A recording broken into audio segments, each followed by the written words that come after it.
Vous êtes à la source de l'actualité. À toutes et à tous, bonsoir. Bienvenue, les grandes articulations. Certificat ISO 9001, c'est la récompense du secrétariat général du gouvernement pour avoir coordonné efficacement l'action publique. Plusieurs membres du gouvernement et représentants des institutions internationales ont répondu à l'invitation. Pour la commune de Kaloum cette année, plus de 20 micro-projets sont prévus. C'est ce qui ressort du plan annuel d'investissement. Le document est déjà validé par le conseil communal. Il servira de tableau de bord pour la municipalité. Sport mini-football, une délégation de l'instance continentale séjourne dans la capitale guinéenne. Elle s'est rendue au parc urbain de Conakry. Il est question d'évaluer les infrastructures et bien au-delà, poser les jalons de la CAN 2027 en Guinée. C'est tout pour le sommaire. Bonne coordination de l'action publique. Avec à la clé cette notification valorisante. Il s'agit du certificat ISO 9001 en faveur du secrétariat général du gouvernement. La remise est effective sur place. Plusieurs membres du gouvernement et représentants des institutions internationales. Aboubakar Djabi, compte rendu. Le secrétariat général du gouvernement vient d'être certifié ISO 9001 par les auditeurs et experts du programme LEDQ, venus à travers le monde. C'est au cours de cette cérémonie solennelle que cette distinction est rendue publique à Conakry. Ce résultat positif est un acquis majeur dans la modernisation de l'administration publique guinéenne. Il capitalise les avancées consenties par le secrétariat général du gouvernement. Cette certification est un saut qualitatif, est une invitation à l'amélioration continue, est un processus de rigueur que nous commençons. Je dis nous commençons parce que la délivrance de la certification n'est pas une fin en soi. Nous commençons le processus. Le 30 mai 2024, le chef de l'État, dans une de ses instructions en Conseil des ministres, a invité les membres du gouvernement à travailler sur un programme de développement inclusif et durable de la République de Guinée sur les 15 prochaines années. Simandou 2040. Ici, cette certification s'appuie sur le maintien d'une bonne coordination de l'action gouvernementale. La certification ISO en est une traduction concrète, un aboutissement tangible, mais aussi un levier pour ancrer une culture de performance au cœur des institutions. L'Union européenne, qui est engagée depuis plusieurs années aux côtés du secrétariat général du gouvernement, est particulièrement fière de voir ce processus aboutir. Il y a pour la certification la nécessité de revoir toutes les procédures, d'élaborer un plan stratégique pour le département, de faire un manuel de procédure, d'avoir une politique de qualité, d'avoir des missions et des visions et des valeurs. La certification ISO est une traduction concrète basée sur la performance des institutions. Cette réussite vient ainsi matérialiser une vision stratégique projetée lors du Forum international des secrétaires généraux du gouvernement, organisé ici à Conakry en avril dernier. Programme décennal de l'éducation 2026-2029. La coordination est désormais assurée par le ministère de l'enseignement préuniversitaire, une des prérogatives qui revenait au département de l'enseignement supérieur. La passation de charges mobilise les partenaires techniques et financiers ainsi que les acteurs sociaux. Mounir Bari. L'éducation dans ces sous-secteurs reste un levier stratégique pour le développement de la Guinée.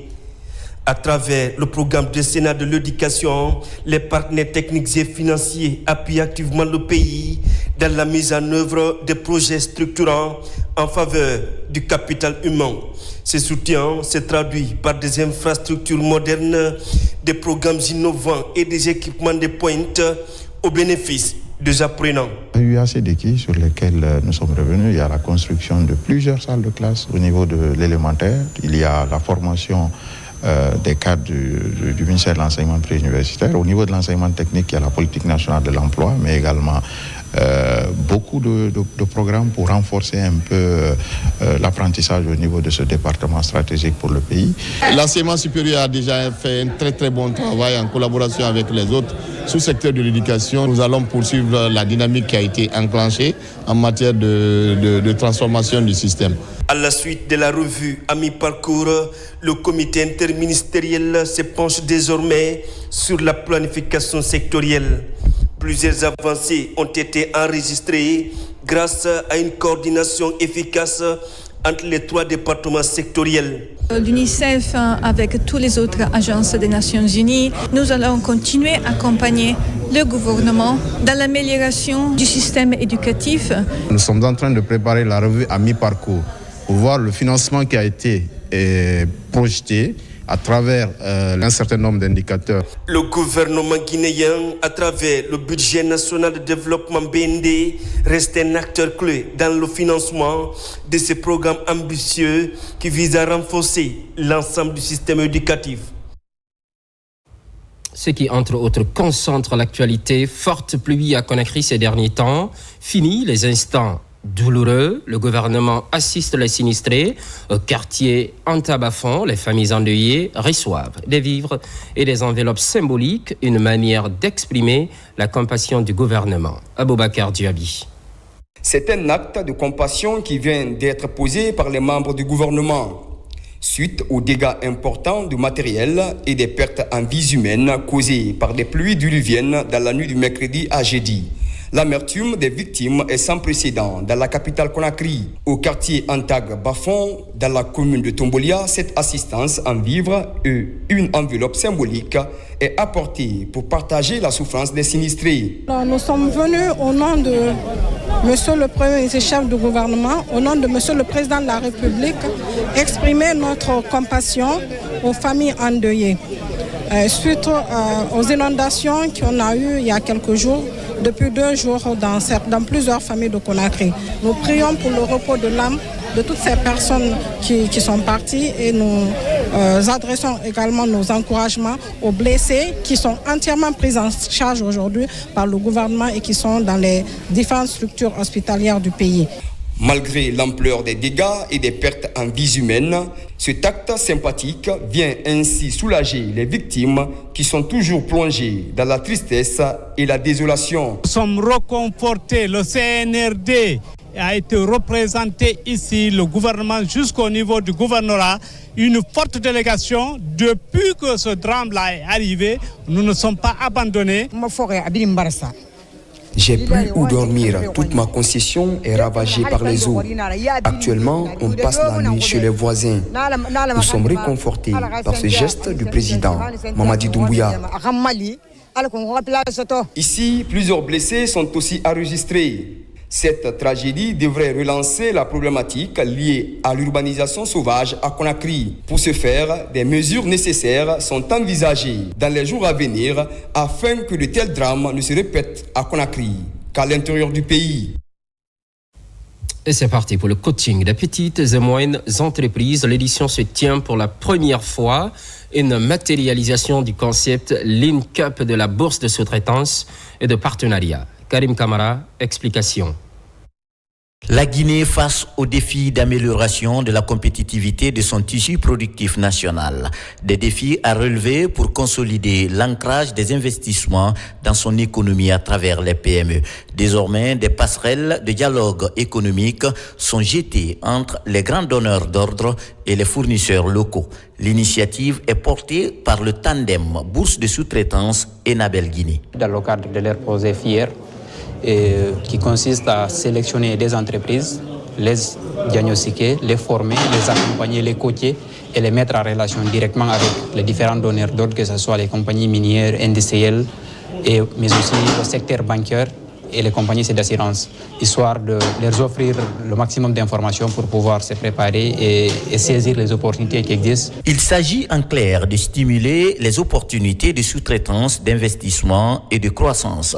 L'idée est de répondre à une logique de décentralisation de ces opportunités dans la mise en œuvre de la politique du contenu local. Notre mission, c'est d'abord d'accompagner ces structures-là dans le recrutement de leur personnel, dans la gestion de leur personnel en Guinée. Et puisque la plupart sont des multinationales, donc dans le contenu local, doivent travailler avec des entreprises locales et surtout des employés locaux, sans qu'il y ait des soucis communautaires qui arrivent souvent dans la gestion des ressources humaines. Le Royaume de Belgique, à travers nous, Enabel, l'agence belge de coopération internationale, et dans le cadre du projet FIER, qui promeut l'entrepreneuriat. Les barrières d'accès au financement restent leur premier souci majeur et nous espérons bien qu'aujourd'hui ces discussions pourront arriver à conclure, je l'espère, des contrats afin de pouvoir concrétiser ces relations et permettre effectivement des accès au financement pour ces entreprises. Dénommée Bourse de sous-traitance Linkop, cette première édition est prévue dans les zones de Conakry, Kindia et Mamou, identifiées à cause de leur fort potentiel entrepreneurial,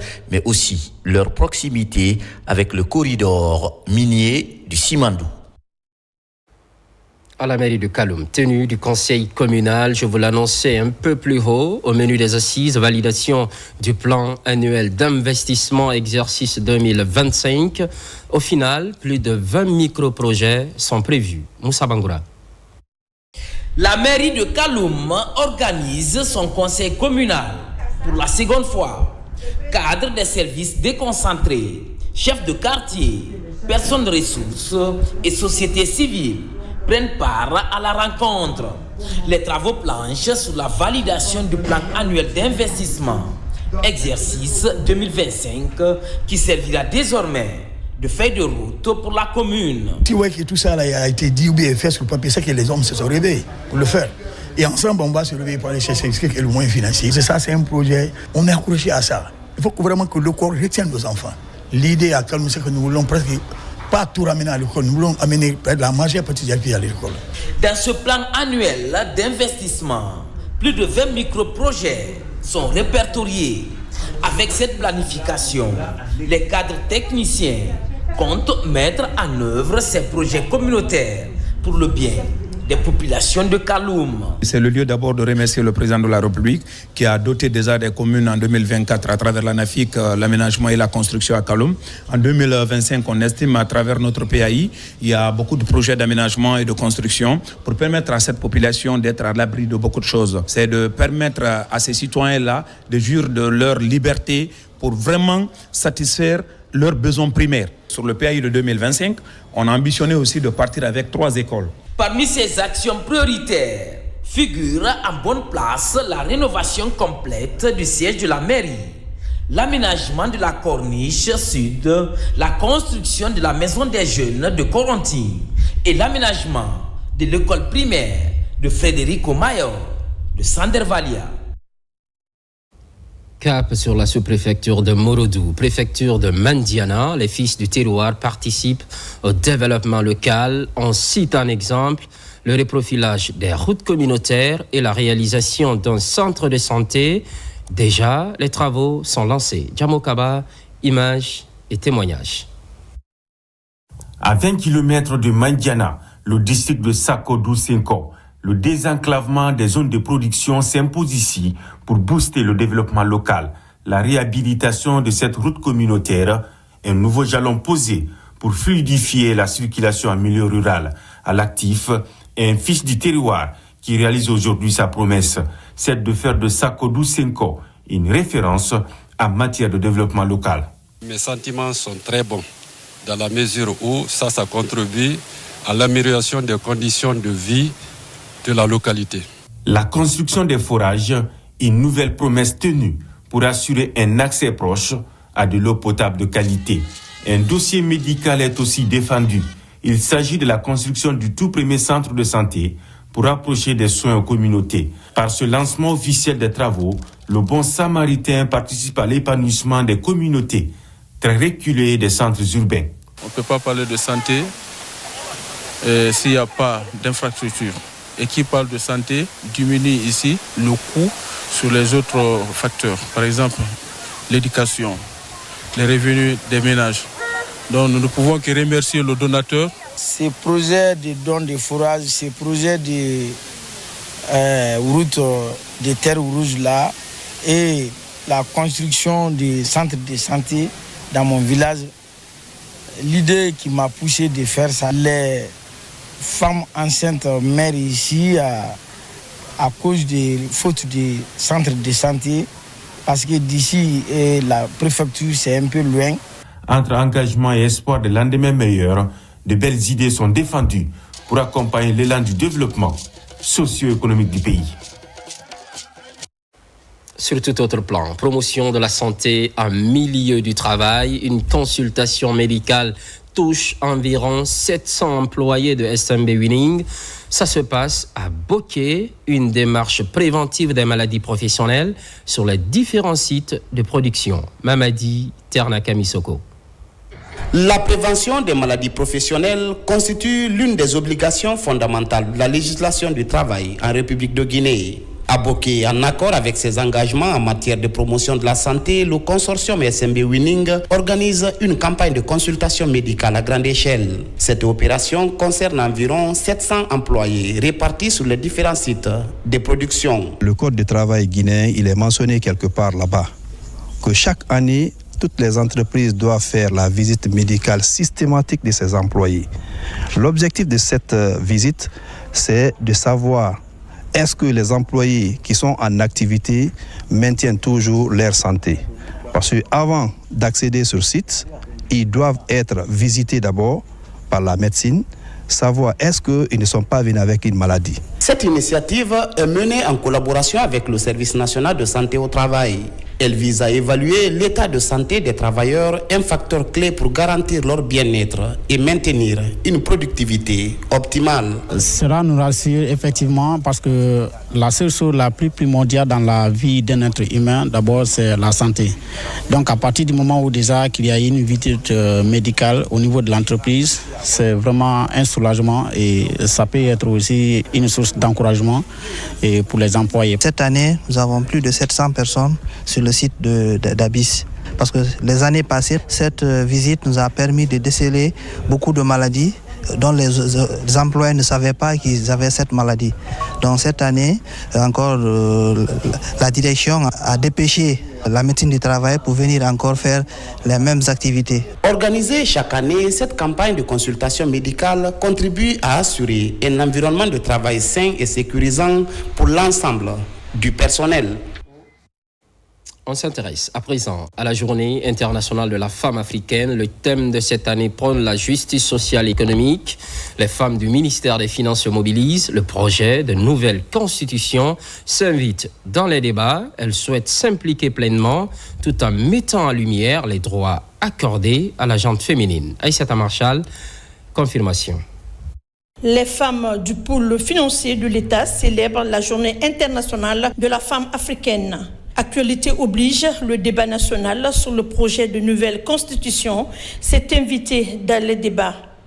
Elles ont mis en lumière la place de la femme dans ce projet, affirmant ainsi leur volonté de contribuer à la refondation engagée par le gouvernement. 30% des postes décisionnels aux femmes de la Guinée, ça c'est un progrès à saluer.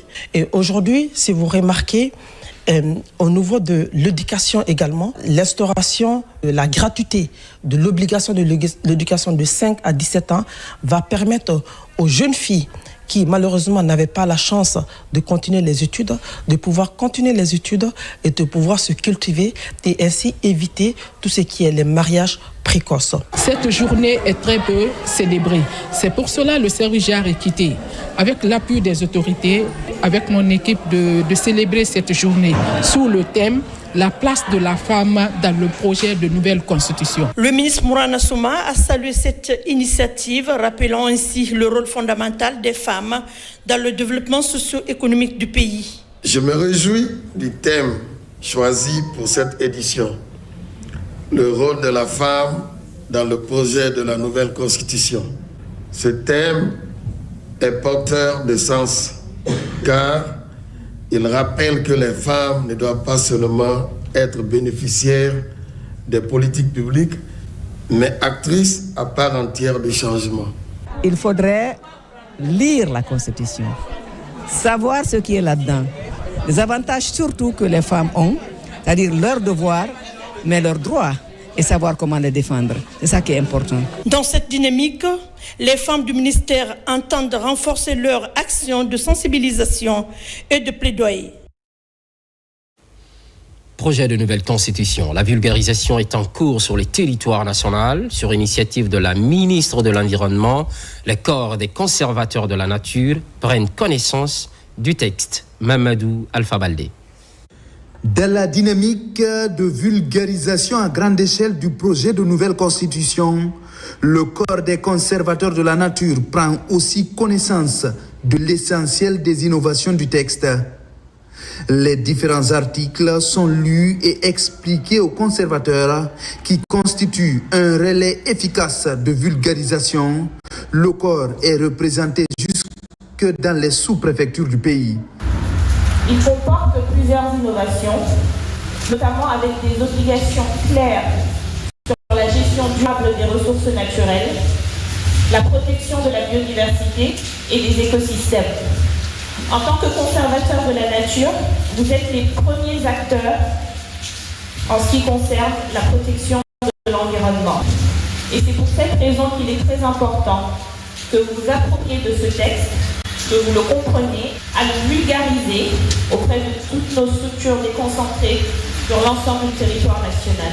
De l'article 30 qui parle de l'environnement aux autres qui parlent de la gratuité de l'éducation, du genre et de la vie politique. Des débats suivis de questions-réponses ont permis d'éclairer et de satisfaire plusieurs interrogations. Sortons de cette sensibilisation éclairée par rapport au contenu du projet de la nouvelle constitution. Il faudrait parler de l'article 30. L'article 30 qui consacre un environnement sain pour chaque citoyen guinéen. À ce niveau, nous, en tant que conservateurs de la nature, nous sommes beaucoup plus intéressés par cet article 30. Le projet de nouvelle constitution est aujourd'hui largement partagé dans le pays. Le ministère de l'Environnement, déjà engagé dans le processus, compte jouer pleinement ce rôle pour aider les populations à comprendre ce document aussi important pour la vie de la nation. Hors du pays, en France, retrouvailles des compatriotes, l'ambassade de Guinée est au cœur de la mobilisation. Principal objectif, faire comprendre le projet de nouvelle constitution, un engagement de l'ambassadeur Sinkou Sila sur instruction du ministre des Affaires étrangères. Mohamed Souma, Amadou Touré. Ils sont membres des associations des ressortissants et ceux du Haut Conseil des Guinéens en France, venus de toutes les provinces de l'Hexagone pour répondre à l'invitation de l'ambassade de Guinée en France portant sur la vulgarisation du projet de nouvelle constitution. La présence rencontre s'inscrit dans le cadre de la restitution et de la vulgarisation du projet de nouvelle constitution, texte structurant qui sera soumis au référendum du 21 septembre 2025, conformément au décret présidentiel. Pour la première fois dans l'histoire constitutionnelle de notre pays, la diaspora guinéenne n'est pas en marge, elle est plutôt actrice. Elle a été écoutée, considérée, intégrée dans le processus d'élaboration de la loi fondamentale. En prenant part à cette rencontre, le Haut Conseil des Guinéens établi en France a salué la forte mobilisation des différentes associations des Guinéens établis en France avant de situer la portée de cet événement. Je remercie également tous les responsables des associations guinéennes de France ainsi que tous nos compatriotes qui ont fait le déplacement pour participer à ce meeting. C'est la Constitution qui régit les aspects de notre quotidien, tant en matière de relations sociales que dans notre relation avec l'État. Pour matérialiser leur présence et permettre aux différents membres des entités présentes à cette rencontre de mener à bien ce programme de vulgarisation, l'ambassade a remis à chacun des exemplaires du projet de nouvelle constitution. Retour au Bercail, à Dubrika, dans le Grand Conakry, la vulgarisation du projet de nouvelle constitution s'intensifie. Les acteurs de l'éducation nationale se donnent pour mission faciliter la compréhension du document, une contribution de la direction préfectorale de l'éducation. Mohamed Kamara. Dans la commune urbaine de Dubrika, les acteurs de l'enseignement passent au peigne fin le contenu du projet de la Constitution. Au premier plan de cette campagne de sensibilisation, la direction préfectorale de Dubrika. Le projet, en lien avec la nouvelle constitution en vulgarisation dans le pays, est expliqué à l'ensemble des enseignants du secteur privé et public de la région administrative de Kindia. Vous avez vu les DSE ici, vous avez vu les chefs d'établissement et du public et du privé, vous avez vu les points focaux des écoles privées. Tous sont mobilisés et pour vraiment venir aujourd'hui assister au lancement officiel de la campagne de sensibilisation de la nouvelle constitution. Vous devez, à tous les niveaux, faire preuve d'abnégation, de pédagogie comme on connaît, pour que les populations puissent comprendre ce qui se trouve dans la Constitution. Cette cérémonie de vulgarisation du projet de la nouvelle Constitution a connu la participation de représentants du département de l'éducation et une présence qui matérialise l'engagement des autorités de l'éducation d'impliquer tous les acteurs dans le processus de vulgarisation. La Constitution, c'est la loi suprême. C'est elle qui doit définir la marche du pays dans toutes ses dimensions juridiques. C'est la charge-là que M. le ministre a donnée au DSE que vous êtes. Cette initiative de la DPE de Dubreka a permis aux enseignants présents à la cérémonie de s'imprégner totalement du contenu du projet de la nouvelle Constitution. En banlieue de Conakry, l'exercice gagne du terrain, Afia précisément, où les femmes sont au cœur d'une rencontre citoyenne. Il s'agit de rendre accessible le projet de texte fondamental. Marie-Angélique Bangoura.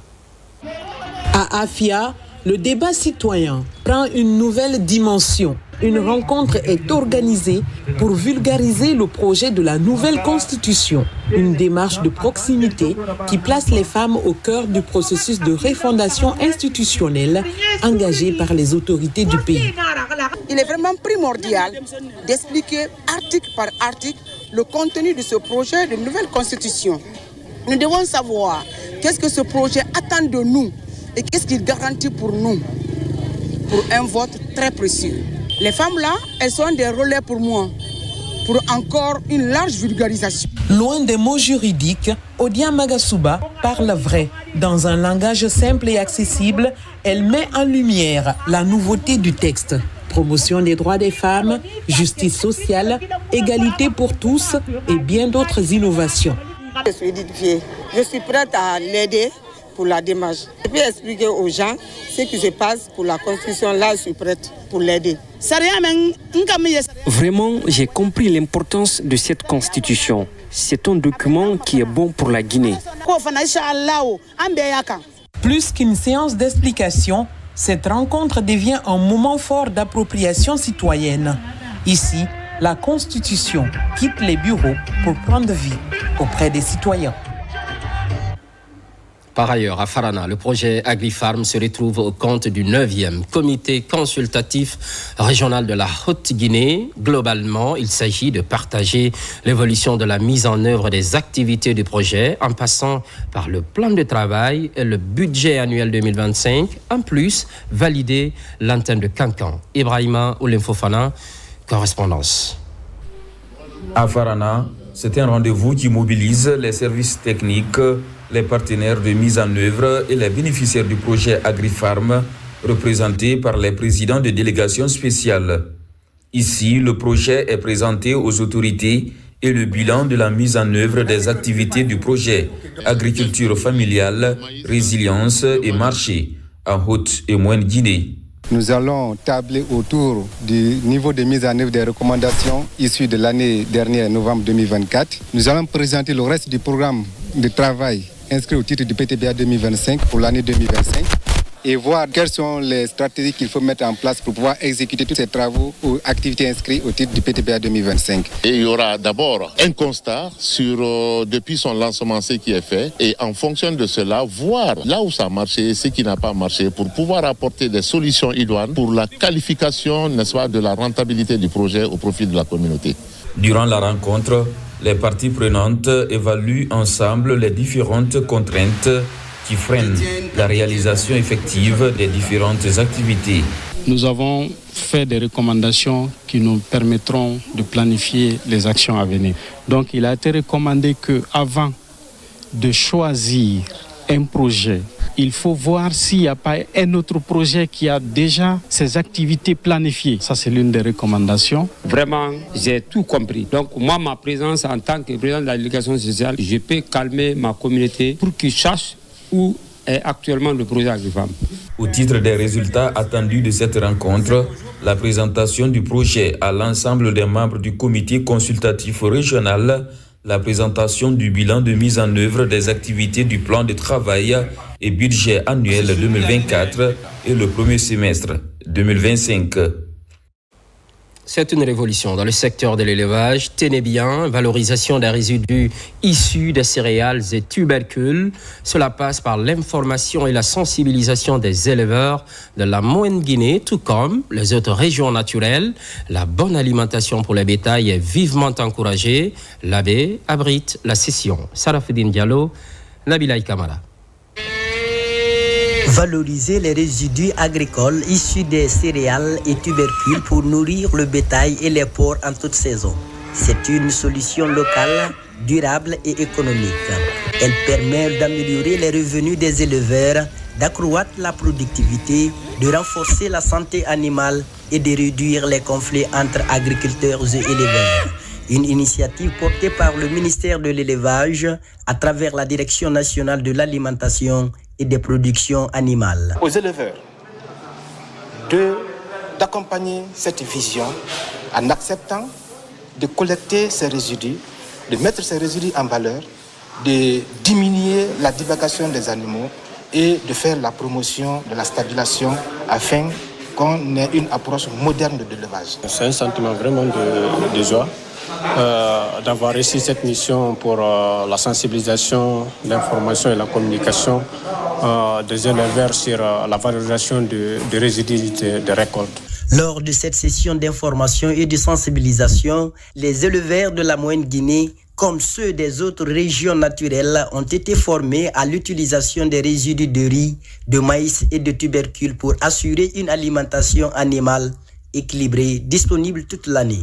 On a eu à échanger par rapport à ces résidus, les résidus de manioc, de mil, du riz, beaucoup de choses qu'on peut recycler, qu'on peut beaucoup faire par rapport à l'alimentation du bétail et des petits ruminants. Je voudrais vous rassurer, la disponibilité des autorités à tous les niveaux à vous accompagner en œuvrant de toutes leurs forces à vos côtés pour atteindre des objectifs assignés. Le ministère a déjà géolocalisé 173 zones potentiellement exploitables, totalisant 100 000 hectares. Et tout cela pour une paix durable et une cohésion communautaire. Lola se lance dans cette dynamique, bien sûr. Une journée de réflexion et de prière vient de se tenir dans la sous-préfecture de Fumbadou. Les initiateurs plaident pour le renforcement des valeurs traditionnelles dans un contexte marqué par des conflits récurrents liés à la transhumance. Mohamed Saloupaï. Cette initiative, soutenue par le gouvernement guinéen et ses partenaires techniques et financiers, dont l'ONG Talking Drum Studio, s'inscrit dans un vaste programme de consolidation de la paix. Elle vise notamment à prévenir les conflits entre agriculteurs et éleveurs, deux groupes socio-économiques souvent confrontés à des différends autour de l'exploitation des ressources naturelles. La transhumance des bêtes zébus entre les localités frontalières de Fumbadou, souvent propice à l'élevage, et le manque de pâturage moderne dans ces zones crée des affrontements violents entre les éleveurs et les agriculteurs. Face à ces nombreux défis, plusieurs initiatives tentent d'apporter des solutions pour améliorer les conditions de vie des populations dans les zones à risque. Il y a eu plusieurs tensions liées à la question de transhumance ici et les Nations Unies, à travers l'OIM, avec ses partenaires, ont voulu accompagner les autorités pour un retour de paix et la cohésion sociale ici. Les échanges ont permis aux autorités locales, leaders communautaires et traditionnels ainsi qu'aux représentants des comités de paix de réfléchir collectivement sur les voies et moyens de consolider la cohabitation pacifique. Il y a un comité de paix à Fumbadou. Nous sommes très très contents parce que depuis la venue des zébus de la Côte d'Ivoire pour ici, la paix a été menacée. Nous aujourd'hui, nos visions doivent être que c'est de développer des relations communautaires, qu'il y ait une paix durable, transfrontalière, pour les communautés qui vivent aux frontières, pour renforcer les développements local. À travers cette approche inclusive et participative, Foumbaddou se positionne comme un exemple en matière de consolidation de la paix dans la région forestière, avec l'espoir de voir cette initiative essaimée dans d'autres localités confrontées aux mêmes défis. Sport mini-football, une délégation de la Confédération africaine séjourne dans la capitale guinéenne. Elle s'est rendue au parc urbain de Conakry. Il est essentiellement question d'évaluer les infrastructures, mais pas seulement. L'organisation, si possible, de la CAN 2027 en Guinée de mini-football. Plus de précision avec Moussa Komara. Le parc urbain de Kaloum ouvre ses portes à une délégation continentale, pas comme les autres. À sa tête, le président de la Confédération africaine de mini-football, venu apprécier ce qui pourrait bientôt devenir un site officiel de la CAN 2027. Cette visite symbolique et technique à la fois est la suite logique de la belle aventure guinéenne à la dernière CAN. La Guinée a brillé par son talent, elle impressionne aujourd'hui par ses infrastructures. Nous sommes très satisfaits. Je peux dire que la Guinée va organiser la Coupe d'Afrique 2027, juste procédure entre le comité exécutif de la Confédération africaine. On va faire beaucoup de projets ensemble. On va faire beaucoup de grands événements ici. Ici, rien n'a échappé à l'œil attentif des visiteurs. L'ensemble témoigne d'un investissement croissant dans les infrastructures sportives, des installations modernes, une volonté affirmée et une reconnaissance continentale. La Guinée a su convaincre. Le ministre du Sport, dès le premier jour, il m'a dit l'objectif, c'est pas aller dire que tu cherches le trophée. Il faut développer le mini-football au niveau du pays. À travers lui, on va réaliser le rêve que nous tous qu'on a attendu pour la Guinée. La Guinée trace enfin son chemin vers l'organisation d'une CAN de mini-football. Ce rêve, longtemps perçu comme lointain, pourrait devenir réalité en 2027. Le président est engagé, le gouvernement est engagé à faire des infrastructures. Mais comment utiliser ces infrastructures? Il faut des événements, il faut des fédérations qui soient dynamiques. Donc des infrastructures utilisées par les Guinéens, mais aussi au niveau international. C'est pour ça qu'ils sont là. Et je suis très heureux qu'ils soient aussi si impressionnés. La tournée se poursuit dans les enceintes mythiques du sport guinéen. À Dixine, le stade du 28 septembre, à Général Lansana Conté de Nongor, et également dans les centres d'émergence Bambeto Koza et Sangoya. L'objectif est clair, démontrer que la Guinée peut accueillir un événement international avec plusieurs sites prêts à l'emploi ou en voie de finition. Au même moment, le CILI national local est bien arrivé à Kampala, en Ouganda. C'est au compte du championnat d'Afrique des Nations CHAN 2024. L'équipe locale guinéenne partage la poule C avec le Niger, l'Algérie, l'Afrique du Sud et l'Ouganda, un des pays hôtes. Djibril Kamara revient sur le trajet de l'équipe. Après quelques semaines de stages effectués au Sénégal et au Maroc, puis à Douala au Cameroun, le CILI local arrive à Kampala à bord de cet avion spécial affrété par le gouvernement guinéen à travers le ministère des Sports. À l'image des autres équipes, le CILI local arrive prêt pour honorer le drapeau national. On s'est bien préparé, maintenant on a la place à la compétition et on va essayer de donner le maximum de nous. Parce qu'on sait que le pays compte énormément sur nous. Aux Guinéens de nous soutenir et de continuer à prier pour nous. Et nous aussi, c'est sur le terrain, ce qu'on connaît, on va tout faire. Depuis le début de ce stage, toutes les conditions sont réunies afin de réussir le pari. Vous me donnez l'occasion d'adresser mes remerciements au département des sports et à travers lui au gouvernement guinéen tout entier. Ça, c'est au nom de la Fédération guinéenne de football, au nom de son président, pour toutes les dispositions qui ont été prises dans le cadre des préparatifs pour cette compétition. On a été vraiment gratifié des conditions vraiment excellentes pour une préparation, pour une compétition de cette hauteur. Le ministre Kam Bogala Haba a mis sur pied une équipe très forte pour l'accompagner, c'est-à-dire dans tous les domaines, que ce soit au niveau de toutes les disciplines. À quelques jours donc du coup d'envoi de la phase finale de la 8e édition du championnat d'Afrique des Nations CHAN 2024, le style local continue sa mise au vert avant son premier match prévu le 4 août 2025 au stade Nelson Mandela de Kampala.